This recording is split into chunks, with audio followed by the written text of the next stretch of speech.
Halo sahabat Hermina, bertemu kembali di acara Podcast Hermina. Hari ini kita akan sama-sama mendengarkan, menyaksikan dan juga membahas tentang kenapa bisa terjadi perdarahan di otak kita. Ada tamu yang sangat spesial di hari ini, kita kehadiran Dr. Randy Febrian Badri, spesialis bedah saraf. Beliau merupakan full-timer Rumah Sakit Hermina Mekarsari. Yuk, kita sapa dulu Dr. Randy. Selamat siang, dokter. Selamat siang. Oke, sehat dokter? Terima kasih, sehat. Alhamdulillah. Selamat siang, Sobat Hermina. Oke, baik sahabat Hermina. Jadi hari ini kita tuh ingin sama-sama menjelaskan ya. Nanti boleh kita berbagi ilmu sama Dokter Randy. Kalau boleh tahu nih dok, kira-kira apa ya dok penyebabnya dari penyebab kematian yang paling umum, yang paling sering misalnya mau kita bahas yang ada kaitannya sama Dokter Randy, stroke mungkin gitu dok, stroke stroke perdarahan di otak dokter. Silakan dokter. Ya. Baik, terima kasih Dokter Anda. Jadi Sobat Hermina, untuk saat ini stroke itu salah satu yang tertinggi penyebab kematian dan kecacatan di dunia ya, bukan cuma di Indonesia ya dok. Jadi kasusnya sangat banyak dan banyak terjadi di kita, di rumah sakit kita juga banyak sekali kasusnya. Betul, dok ya. Jadi kenapa sih bisa terjadi itu stroke? Betul. Nah, stroke itu bisa macam-macam dok penyebabnya. Salah satunya yang paling utama adalah hipertensi, yang paling banyak. Paling sering ya dok ya? Iya, tekanan darah tinggi. Jadi ketika tekanan darahnya terlalu tinggi, dia bisa menyebabkan pecah pembuluh darah di dalam otak, terjadilah stroke perdarahan. Bisa juga aneurisma ya. Aneurisma itu seperti pembuluh darahnya karena kurang kuat dok, dinding pembuluh darahnya dia seperti ngebalon, lama-kelamaan tipis karena tekanan tinggi juga dia menyebabkan pecah terjadilah perdarahan. Kira-kira supaya sahabat Hermina makin tahu nih dok, yang bisa dilakukan screening apa aja nih dok? Jadi screening yang paling utama yang bisa dilakukan istilahnya adalah dengan fasilitas yang terbatas. Pertama ya tentu cek tekanan darah kita. Tekanan darah. Itu bisa dilakukan di mana saja. Ya, paling sederhana. Bisa dilakukan di mana saja ya untuk melihat tekanan darah kita. Lalu kalau misalnya AVM mungkin bisa terdeteksi di MRI atau di CT scan ya. Mungkin kalau aneurisma mungkin pemeriksaannya lebih kompleks, lebih advance lagi dengan angiografi. Ya. Tapi yang paling utama adalah salah satu yang bisa kita lakukan adalah pemeriksaan darah tinggi setidaknya itu. Pemeriksaan tekanan darah kita gitu. Karena kembali lagi yang tadi saya sebutkan, saya jelaskan bahwa apapun itu biasanya aneurisma ataupun AVM ataupun kondisi-kondisi lain perdarahan di otak banyak yang disebabkan oleh si darah tingginya gitu ya, itu sendiri betul. Jadi karena tekanan tinggi terjadi pecah. Nah sebenarnya sahabat Hermina ini mudah sekali ya, kalau misalnya nomor satu justru emang yang harus dijaganya adalah tekanan darah kita. Untuk tahu bagaimana tekanan darah kita tinggi atau tidak juga sederhana sekali, tadi Dokter Randy sudah sampaikan ya, kita melakukan cek tekanan darah bisa di mana aja. Saya rasa di rumah juga kita sekarang udah punya tensimeter digital ya dok ya, udah bisa kita lakukan. Nanti kalau memang dinilai range-nya di atas normal, di atas 140 ya dokter ya. Di atas 140, kemudian diastoliknya di atas 90. Nah itu sahabat Hermina bisa langsung konsultasi dengan dokter jantung atau penyakit dalam atau dokter yang lain gitu ya. Dok udah tahu penyebab, udah tahu juga screening apa yang harus dilakukan. Mungkin sekarang kita juga perlu tahu ini dok, gejala dok. Misalnya gimana sahabat Hermina bisa tahu, mengenal dari awal, oh nih orang stroke. Nah itu gimana tuh dok biar tahu kira-kira dok. Silakan dokter. Jadi kalau salah satu gejala stroke pecah pembuluh darah yang khas adalah nyeri kepala hebat dok. Nyeri kepala hebat. Nyeri kepala yang hebat ya. Lalu sobat Hermina bisa melihat juga apakah ada bicaranya pelok ya. Lalu apakah ada kelemahan satu sisi di tubuh ya, mukanya merot ya. Jadi itu salah satu gejala-gejala yang umum terjadi Terjadi. pada pasien stroke. Nah, oleh karena itu bila sampai ada gejala itu ya kita harus segera ke rumah sakit. Betul. Harus segera dapat penanganan di rumah sakit dokter karena waktu adalah kunci pada pasien-pasien stroke. Oke, gitu dok. Nah, tadi dokter bilang bahwa itu adalah kunci untuk penanganan. Nah, sekarang kita ke penanganan dok. Ya. Kalau udah terdiagnosis, udah tahu penyebabnya, udah kita lakukan screening, udah tahu juga gejalanya, diapain nih dok pasien nih?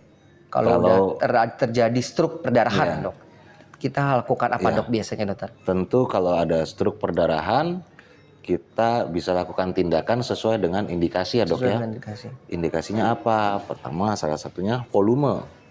Volume stroke itu sendiri, perdarahannya berapa cc Berapa misalnya cc? ya.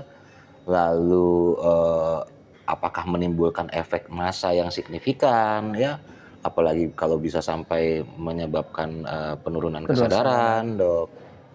Lalu letaknya di mana ya. Jadi itu salah satu indikasi kita lakukan tindakan. Jadi tindakan kita itu untuk mengevakuasi darah itu, mengeluarkan perdarahan itu karena ketika terjadi perdarahan lalu ada nanti jadi bekuan di situ, lalu ada darah di situ lalu jadi bekuan, itu mengakibatkan efek massa dok. Efek massa di dalam kepala. Nah, oleh karena itu harus diambil darahnya, evakuasi. Gitu dok.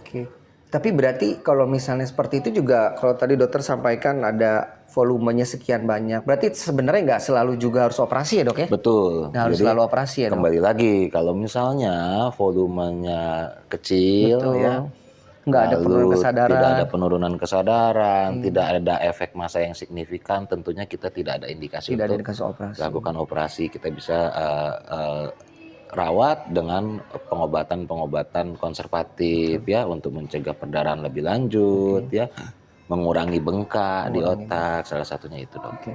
Dok, kalau misalnya ternyata memang harus operasi, biasanya kan sahabat Hermina akan merasa cemas dok dan khawatir kira-kira kalau misalnya setelah operasi ada resiko nggak ya?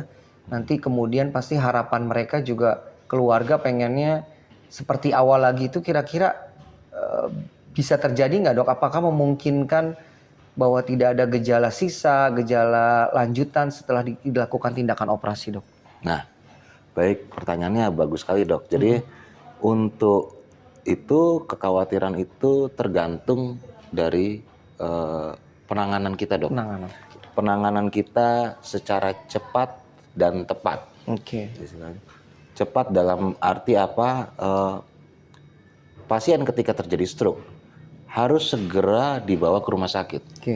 Dengan misalnya tadi gejala-gejala yang saya sampaikan tadi dok ya, salah satunya. Karena apa? Karena stroke itu ada masa-masa golden periodnya dok. Jadi kita harus segera membawa pasien ke rumah sakit untuk mencegah kerusakan lebih lanjut.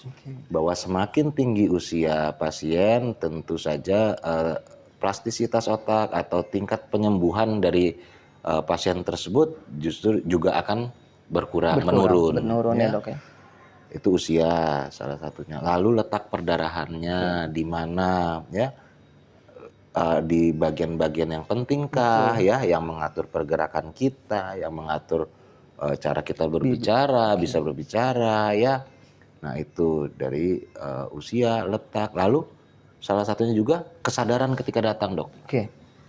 Tentu pasien yang kesadarannya masih relatif lebih baik, mempunyai hasil luaran atau outcome yang lebih bagus daripada pasien yang datang dengan kondisi yang sudah mendekati buruk. Koma misalnya yang sudah buruk ya. Tentu saja ada proses di otaknya yang kerusakannya makin luas gitu dok ya. Betul. Gitu, dok. Jadi semua itu berpengaruh terhadap hasil akhir dari operasi, dari penanganan kita. Berarti sebenarnya yang paling penting sahabat Hermina bahwa deteksi dini dan penata laksanaan yang segera dan cepat dan tepat ya dok ya. Betul. Itu bisa mempengaruhi dari outcome dari kesembuhan pasien kita gitu ya dok ya. Dok terakhir gimana nih dok upaya pencegahan supaya sahabat Ermina paling tidak kalaupun punya darah tinggi, kebetulan juga ada resiko punya ada kelainan bawaan gitu dok, gimana dok untuk mencegah paling tidak juga tidak berat lah dok sakit stroke-nya dan tidak menimbulkan perdarahan gitu dok. Ya. Silakan dokter. Baik, jadi pesan kami terhadap Sobat Hermina adalah bahwa kita harus menjaga tubuh kita sebaik mungkin. Apalagi kalau misalnya kita sudah terdeteksi atau sudah didiagnosis ada hipertensi, ya kita harus berobat secara rutin. Teratur, kontrol untuk mencegah itu tadi lonjakan tekanan darah itu yang bisa mengakibatkan pecah pembuluh darah. Lalu pola hidup yang sehat, ya olahraga yang cukup, ya istirahat yang cukup, pola makan yang baik dok, gitu ya. Tentu hal-hal itu yang bisa kita kontrol, bisa kita kendalikan. Ya mudah-mudahan setidaknya mengurangi resiko dengan signifikan dok. Kalau kita bisa memodifikasi gaya hidup kita, lalu berobat dengan rutin. Iya betul dok.